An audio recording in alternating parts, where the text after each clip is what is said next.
افغانوای سټوډیو ته ښه راغلي. کیلو غنمو مرستو په هکله موږ سره میلمانه ډالر کلي څخه ملک صاحب ادم خان او د بر کلي څخه ملک صاحب سرور خان، تاسو څخه راغلاست د افغانوای سټوډیو ته. نن په یو مهمه موضوع باندې موږ غواړو مرکه وکړو. د ملک صاحبان را بللي دي. هغه موضوع دی د غنمو مرسته، د 3.5 کیلو غنمو مرسته. موږ غواړو دې په اړه وپوښتو چې دا مرسته تر کومه ځای رسېدلې او جریان یې څنګه دی. راځم لومړی پوښتنه د ملک صاحب ادم خان څخه کوم چې د 3.5 کیلو غنمو مرسته چې د دولت لخوا شوې وه، دا مرسته تر کومه ځای ورسېده؟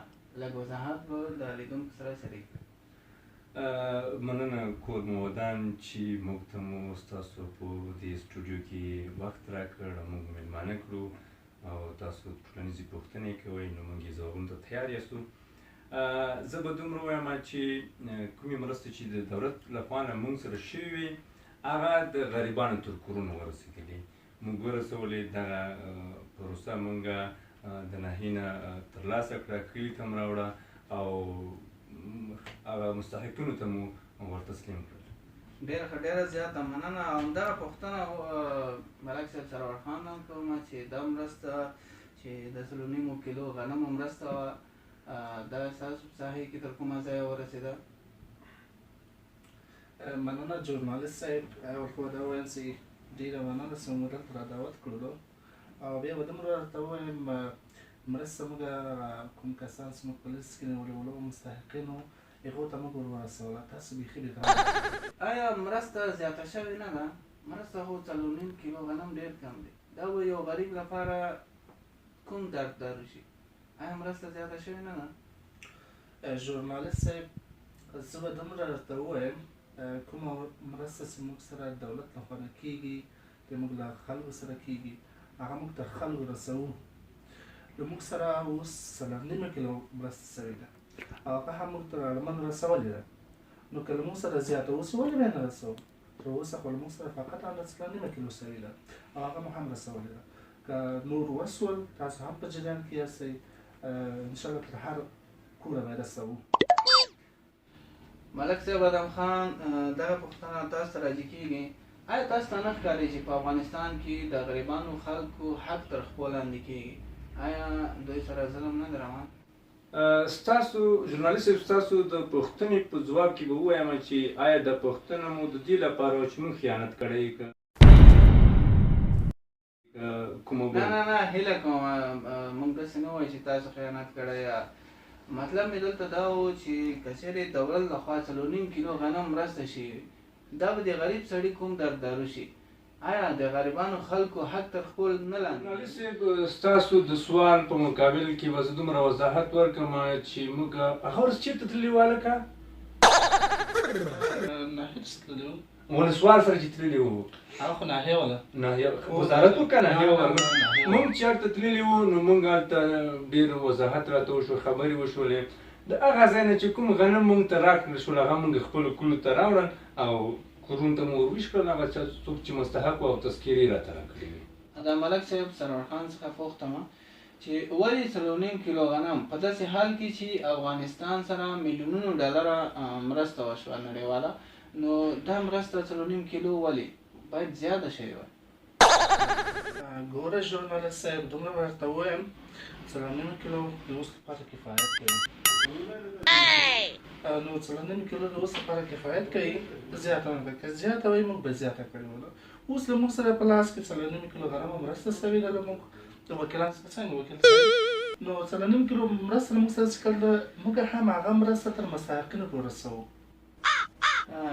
ډېره مننه. خدای دې رحم وکړي زموږ په ملت باندې.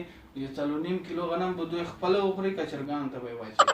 راځم همدا پوښتنه ملک ادم خان څخه هم کومه چې افغانستان سره خو میلیونونه ډالره مرسته وشوه، ولې 3.5 کیلو غنم خلکو ته ویشئ؟ ولا وروره بس ژورنالست صاحب، څومره مرسته چې شوې ده هغې نه موږ نه یو خبر، هغه خو پورته دی. بس موږ ته دغه 3.5 کیلو پروسه راکړل شوې، تذکرې مو ورته راټولې کړې، ورته ورمو کړې، لیست مو ورکړه، نو په همغه اندازه موږ ته راټول داسې خو نه شي کېدلی چې زه د کوره راوباسم پکې واچوم او تقسیم یې. ملک صاحب رښتیا وایي. دلته موږ ته راپورونه راغلي دي چې ځینې خلکو په بوجۍ غنم اخیستي دي، اما ځینې خلک دي چې 4.5 کیلو غنم هم نه دی ورته رسېدلی. دا مرسته غیر منظمه شوې ده او خلکو ته چې بوجې غنم یې اخیستي دي 2-3 بوجې، او ځینې خلک چې بیخي مرسته نه دی ورته رسېږي. دلته خو د غریب خلکو حق تر پښو لاندې شو. په دې هکله تاسو څه وایئ؟ سمرخان یادوي په خدای دوه بوجې سمرخان کنه داسې دا خپل کار یې ده خپله یې اخلي. موږ بس چې دولت راکړي هغه موږ ورته تقسیم کړي دي. ګوره ژورنالست تورونه ونه لګوې.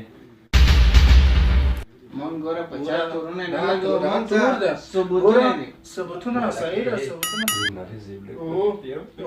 ژورنالست صاحب تورونه ونه لګوې ځکه موږ سره رسمي اسنادونه دي، موږ ټول فورمې لرو، ټول اسناد لرو، تذکرې موږ ته راکړې دي.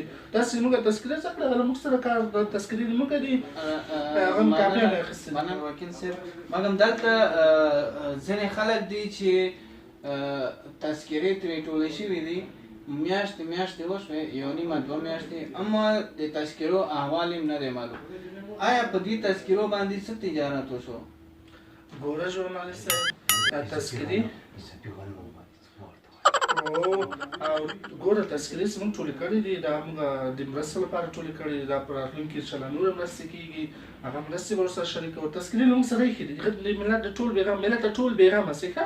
تذکرې موږ سره ایښي دي، موږ سره کوټه کې ایښي دي، نه رایه بیا اچول کېږي نه کوم بل شی پې کېږي، هغه موږ سره قرار ایښي دي کور کې. هر وخت مرسته دلته تاسو ته رسېږي انشاءالله. مننه. تذکرې ایښي دي مګم هغه تذکرو باندې چې کوم کومکونه راوتلي هغه یې وخت ته تقسیم کړي ټول مو تاسو ته تقسیم کړي خپل ځان منځو کې تقسیم کړي. ملک صاحب ژورنالست صاحب په خدای چې موږ ژورنالست صاحب دا توهین دی موږ لپاره. موږ مرکې ته راغلي یاستو، خو تاسو خو مستقیما فیصله کوئ چې څارنوالي رابطې راغواړئ او څارنوالي خو بغیر د څارنوالي نه موږ باندې ملک صاحب زه چا باندې تور نه لګوم نه توهین کوم، څه چې په سترګو ګوره هماغه لیدل حال خلکو سره غواړم تاسو نه دغه پوښتنه وایي د خپل منځ کې ولې پسېږي؟ دا دې کې څه راز و؟ موږ ملګري یو د لر کلي او بل بر کلي خلک په دوستۍ اړه وو، ودونو ته ورځو، یو بل ته مړي ته ورځو. راځم دا سوال له ملک علم خان څخه پوښتم، په داسې حال کې چې د افغانستان کې د غریبانو خلکو حق تر پښو لاندې کېږي، آیا د غربت به له منځه لاړ شي؟ څنګه به له منځه لاړ شي؟ ځواب خو دې واخیسته که نه؟ ډېره مننه. دغه ځوابونه دي تاسو خپله ګورئ، بس بیا دې هم خدای رحم وکړي. ښه راځم ملک سرور خان څخه پوښتم، ملکان ولې کمپاین نه کوي د غریبانو لپاره په داسې حال کې چې په ساحو کې ډېر خلک مالداره دي؟ که چېرې دوی کمپاین وکړي د غریبانو لپاره، دوی د مالدارو نه هم مرسته راټولولی شي، ولې موږ باید دولت ته منتظر واوسو؟ ګوره ژورنالست صاحب دا مرسته چې دغه دا مرسته چې دولت نه خوا نه کېږي. زه اوس نشم کولی، زه په دې شمله د لونګۍ مې وګوره، ښایسته ځواني مې وګوره، زه ولاړ شم د یو چا دروازه وټکوم، آیا دا اصولي راځي؟